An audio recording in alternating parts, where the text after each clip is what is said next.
The History Man with Terry Kringle. Hello.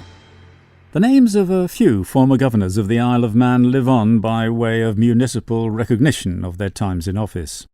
Loch Promenade, and Ridgeway Street and Walpole Avenue in Douglas, and the Raglan Pier at Port Erin, for instance. But the Manx people have erected a formal monument in stone for only one governor, even though they didn't quite finish the job. There must have been something special about Colonel Cornelius Smelt, whose time in office from 1805 to 1832 earned him that fine Doric column bearing his name which stands in the market square in Castletown. History says it was the way he stood up for the rights and welfare of the Manx people in difficult circumstances. Smelt was a long-serving British soldier when he was appointed Lieutenant Governor. Also in power in the island was the so-called Governor-in-Chief, the 4th Duke of Atholl. His father, the 3rd Duke, had sold the Isle of Man back into Crown ownership under the revestment of 1765, which transferred the title Lord of Man to King George III. But the Atholls retained some property rights in the island, and the 4th Duke was seeking to screw even more money out of the Crown. Colonel Smelt's task was to represent the Crown, and this brought him into direct conflict with the Duke. Smelt refused to be subservient to him, and this allied him with the House of Keys, who also wished to be free of Atholl influence. He had no hesitation in protecting the Manx people against the self-centred machinations of the Duke, and he was to outlast his opponent. The Duke quit the island and died in 1830.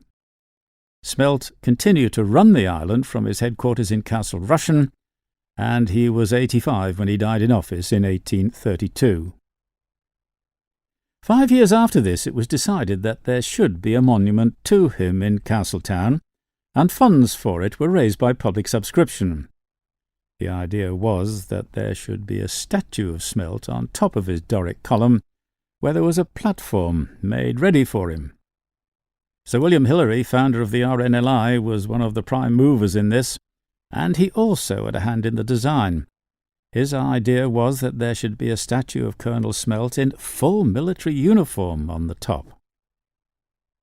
But the sum of £180 that was raised ran out, and people could not be persuaded to subscribe more money, perhaps because memories of Smelt's achievements were beginning to fade from public memory.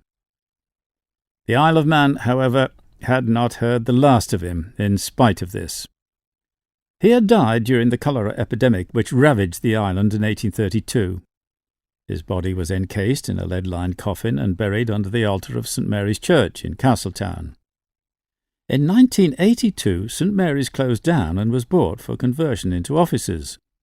Smelt's coffin, still in good condition, was exhumed so that it could be taken to a new resting place for him at St Peter's Church in Onchan. Meanwhile, the monument still stands today as implacably as the man himself had stood up to the Duke of Atholl. There have been proposals to move it to another site in the interest of improving traffic movement in the centre of Castletown, but these have come to nothing in the face of a certain amount of public opposition. There have also been renewed and decidedly tentative later plans to actually have a statue made today and hauled up to the top of the column to take its rightful place. These have also come to nothing.